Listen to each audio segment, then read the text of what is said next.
Hey, what's up? Ian here, and I'm back with another video, and today I'm going to talk about this EPZ Q5 Pro. Looks like this is their 5th anniversary because there's a 5th here, and yeah, it's actually an upgrade or a version 2 of the Q5, which I've already reviewed. If you haven't watched that video, do check out the link somewhere up here. But in this video, I'm going to open this up, share my thoughts and opinions with you guys, and you guys then can make an informed decision. Now, retail price for this is $60 roughly US dollars, and it's available on EPZ's website or AliExpress store. Do check out the unaffiliated link in the description below. Alright, so let's open this up and first show you guys the accessories.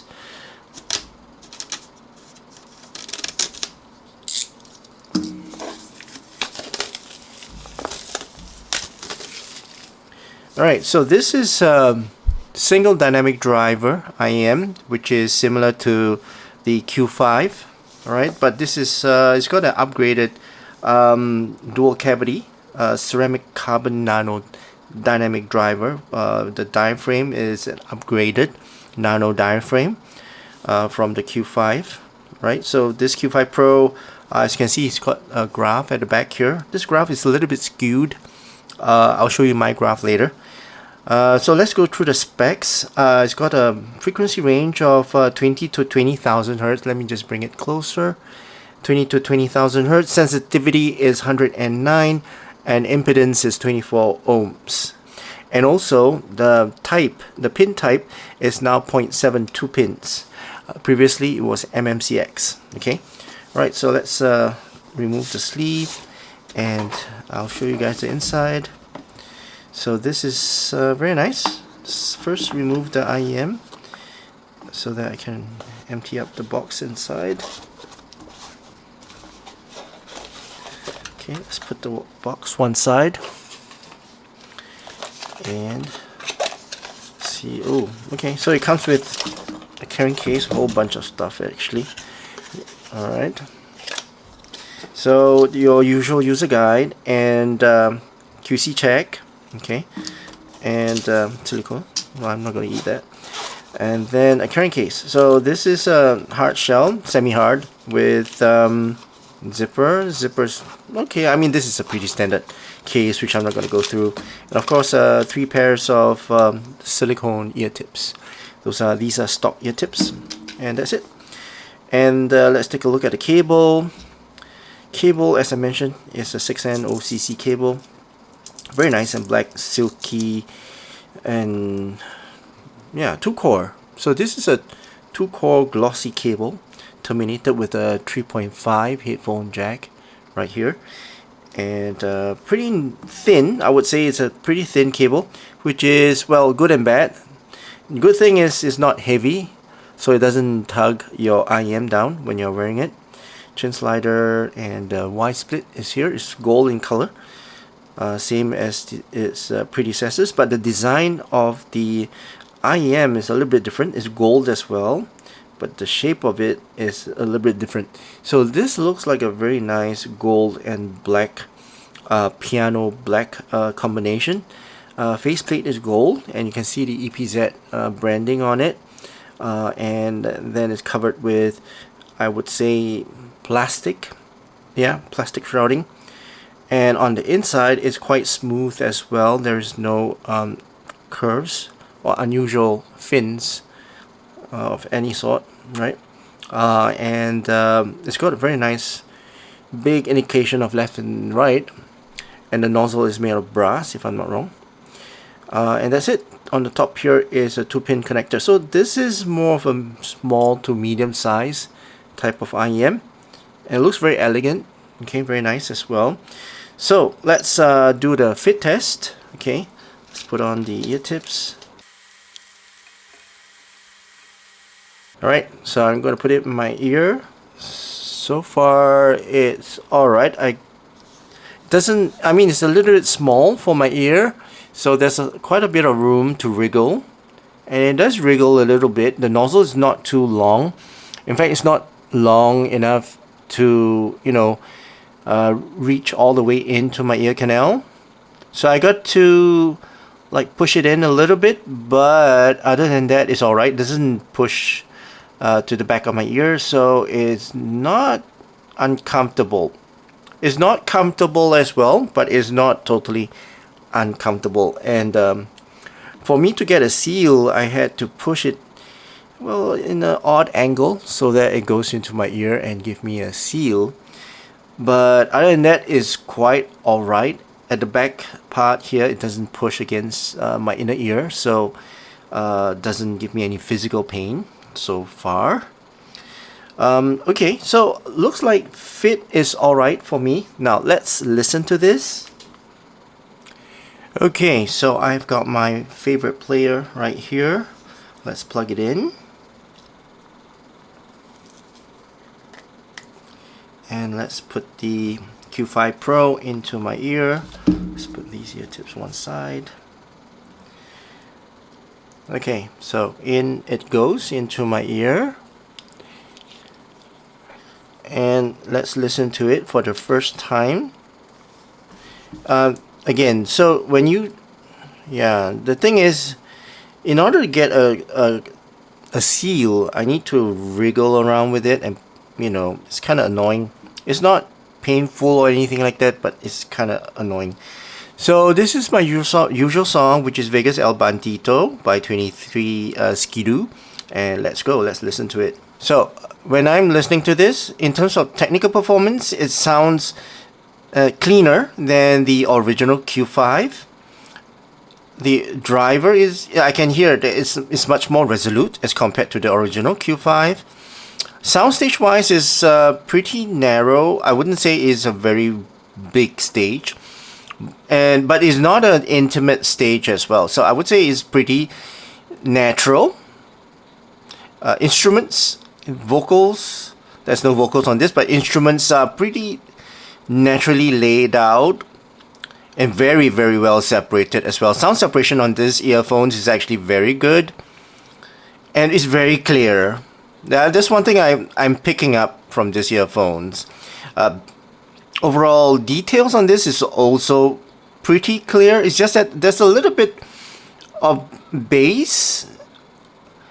The kazoo on this is actually very, very prominent, very clear as well. So yeah, overall, I think technical performance for this is actually really good. Now let's talk about the bass. Our bass is actually quite balanced. Yeah, the overall rumble is not too prominent. It's extended, but it's alright. Pretty balanced. It's not too forward and not too relaxed as well. Oh, I forgot about tone and timbre. The tone and timbre for this it sounds very natural. It's not too warm. In fact, I don't feel that it's warm and fun. It's not overly fun. It's quite in the middle. It can be reference. It can be technical. And if you want, you know, the note weight is also not too heavy, and also is not too thin and light. It's a little bit lean, but it's not overly light. Now let's talk about the mid bass. Mid bass is actually quite punchy, pretty close to what I would like. Yeah, it's not overly done. It's not muddy as well. It's very good roll off as well. That the impact is very prominent. At the same time, it doesn't muddle the mids or doesn't drown out the mids. So pretty good bass. And I would say the mids, right, is actually really good. The bass lets the mids shine, and that's one thing good about this IEM. Peanut gain to the treble is actually pretty, I would say, normal. There's nothing that stands out, as in it's not too overly harsh or too overly spicy. It's actually pretty natural transition to the treble. And treble is not overly bright as well. It's actually there. It's quite brilliant. Quite the sparkle is not exactly very bright, but there's a sparkle there. and I can feel that this IEM is a very energetic type of IEM based on the treble that it is giving me.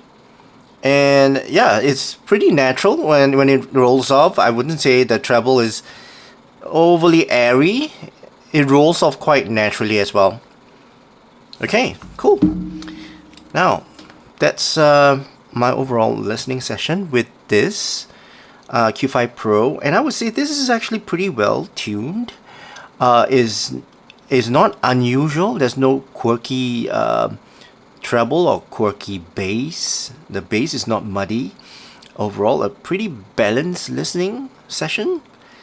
Pretty similar to the original Q5, but I would say this is more refined, especially the bass and the treble itself. Treble is not as stark as the original, but this is actually pretty subtle. It's not too dark, it's not too bright, it's just nice for me. Okay, and it's suitable for most genre music. You can even listen to classical in this, and even, well, it's not going to be a bass hit IEM, but you can listen to EDMs, techno, trance on this, no problem. It's just that you might want a little bit more bass. Okay, right, so now let's measure this and see how it looks on the graph. Alright, so let's put the left side into the coupler and let's head over to the computer. Okay, so let's first calibrate this earphones. 32.7. I might need to increase this a little bit. Alright, 32 dBFS. Let's calibrate it at 85 dB, and you're getting 120 dB or dB decibels. Alright, so let's pause the generator and let's measure this. So this is the EPZ Q5 Pro. Alright, and check the levels. And let's see how it graphs. Let's go.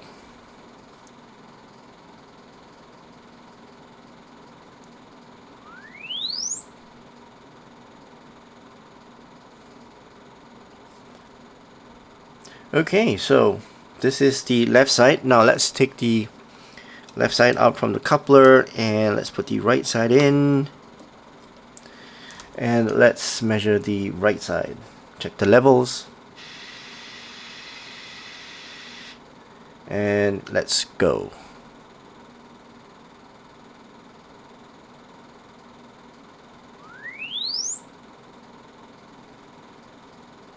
Alright, the left and right channel match pretty well. So let's bring in my Harman target and let's compare it to the Harman target. Might need to normalize it. Okay, the left side, right side. There you go.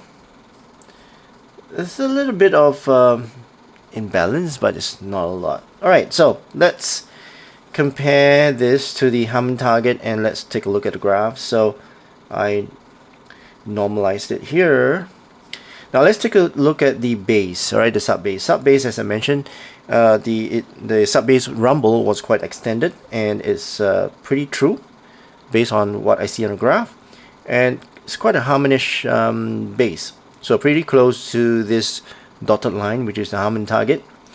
And then the mid bass, I would say, is actually a little bit above the Harman target, which is alright. You know, you don't want too much mid bass. And when it comes to the lower mids and the mids, it's actually forward, as what I heard. So instruments, they sounded forward. And overall, it doesn't sound too thin as well, because now looking at this graph, this is actually pretty harmonish when it comes to the sub bass and the mids. Yeah. Alright, so the graph does match a little bit to what I hear, and the peanut gain, as mentioned, is not overly harsh as I heard Yeah, it's a little bit below the Harman target when it comes to be about 8.5 kHz. Okay, and as you go up to the upper mids here, it's plateaus just before the Harman target. So I would say, this is not a very intense and spicy type of peanut gain to the treble.